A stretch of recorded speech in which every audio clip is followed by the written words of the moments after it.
Now, for those of you who say that Yah is pagan, because I've even heard Christians say this. I've been on websites where Christians will say, well, Jesus is not pagan, but Yah is pagan, trying to counteract those that they call as sacred namers.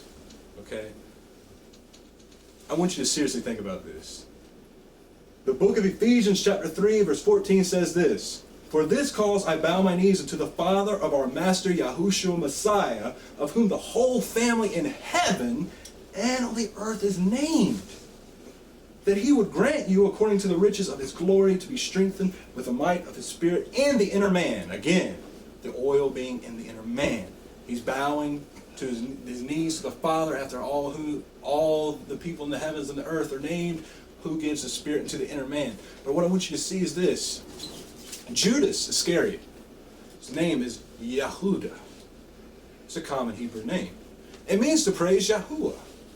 Now this man was cursed, according to the scriptures. Those who you have sympathy towards YaHuWaH, Judas Iscariot. I've read these different things where people want to say that, you know, he was doing the will of the Father. Well, indeed he was, but you know what? The man, according to Yahushua's words, is cursed. It says better that a millstone be hung around his neck, that he didn't even live, that he didn't even exist, because he betrayed the Son of YaHuWaH. My point being, he was named after YaHuWaH. He had Yahoo in his name. Many of the ancient evil men in the Hebrew nation had Yah and Yahoo on their names. So when the rebellion in the heavens took place and the fallen angels came down, should it surprise you that you'll find Yah on some of their names? Or Yahoo? Why should it? We just read in the book of Ephesians where it said all of those in the heavens and on the earth are named after him. So those of you who are saying his name is pagan, you guys are just a bunch of hypocrites. You haven't done your research. You haven't studied this thing out. Now, what I want you to see about the pattern of this name and the resurrection, what I want you to see and take away from this whole thing, my friends, this message is not to come down on you and to condemn you, to bring you life. Because I myself am sick and tired of seeing oppression. I am tired of seeing people who have been oppressed by their slave masters, oppressed by their governments, oppressed by the different religions and different things of the world. I'm sick of it. I'm tired of it. And that's the reason that we're stepping out in this, because we want to reveal to you what the world system is doing. The name of YaHuWaH reveals life. It reveals the pattern of life. It shows us that seed bears forth after its kind. It shows the man, the nail, and the same man again, the same Son who was in the beginning, is the same one who is now. But notice what the world system does.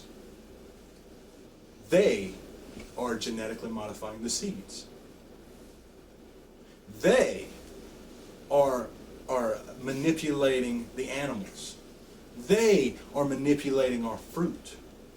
They are telling us to abort our children and making it accessible for minority groups to abort their children. They are pushing homosexuality, which will not allow you to fulfill the name of YaHuWaH. They are pushing the names of other mighty ones, God and Lord. Why would a Jewish man and a Hebrew man and a Muslim man and a Christian man all be able to agree on the name of God, a pagan deity? I challenge any Muslim who's listening to my voice right now to show me YaHuWaH in your Quran. You won't be able to do it. Even though one of your greatest debaters of all time, Ahmed Deedat, admits in his book, The Name of God, that YaHuWaH is the correct pronunciation and that he knows this according to what he knows about Hebrew and Arabic. But in the very next sentence, the man says, I don't worship YaHuWaH, I call on Allah. And is he not a hypocrite when the Quran tells him to read the Torah and the good news?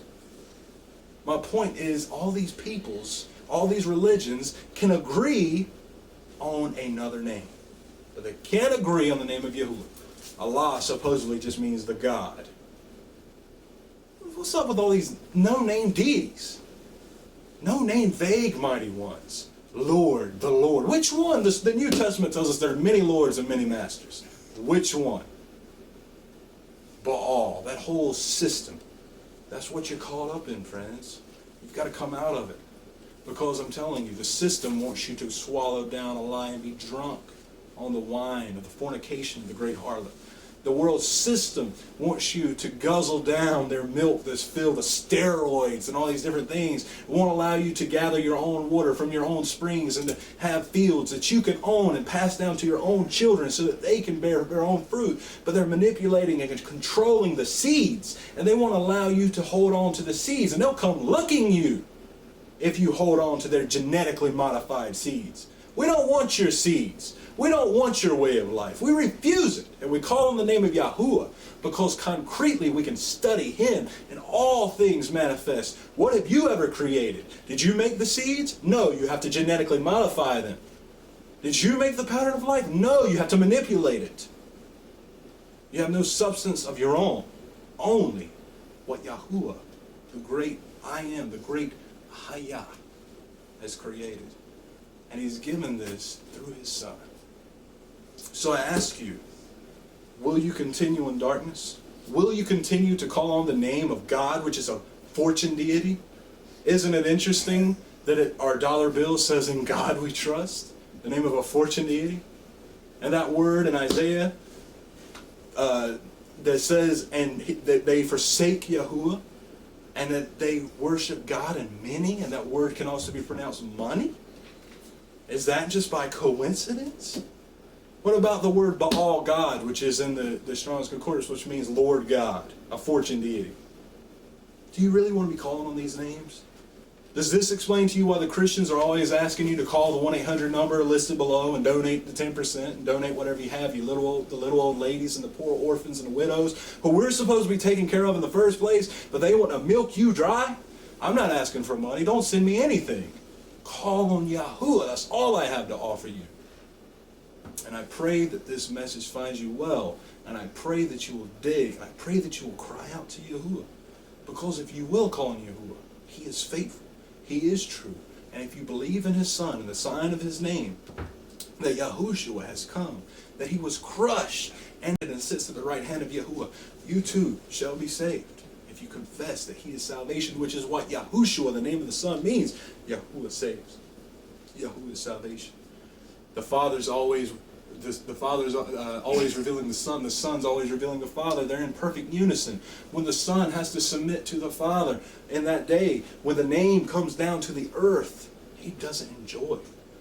It's not because the Father is coming down to say, "Okay, Son, I'm taking this from you now." The Son is waiting. The Son has been designed for this moment. He can't wait. They're in unison. Perfect ahab, which means love, which means unity, that me and you can't even understand. And they do this together, and they work together. If you believe this, He will fill you with His oil. He'll preserve you for that day. And in that day, you will have the light to guide you the way to the bridegroom. You won't be left in darkness. You won't be foolish. You won't be asking others for more information or more wisdom or to understand the name any longer. And this is all building up to what the book of YaHuWaH says in chapter 31, where he says, there will be a day after the new covenant is instated that no man will have to teach his brother, but from the least to the greatest, that they will know YaHuWaH. And the scriptures say in the book of Exodus that you shall have no other mighty ones before my face. What is God exactly? What are these names you've been called on? It's time to question it, my friends. Come out of Babylon, my people, and do not be partakers of their sins, as YaHuWaH has said. Shalom, in the name of YaHuWaH. And I pray that the day of darkness, you will call on His name, and will see you in the clouds, and meet the Master.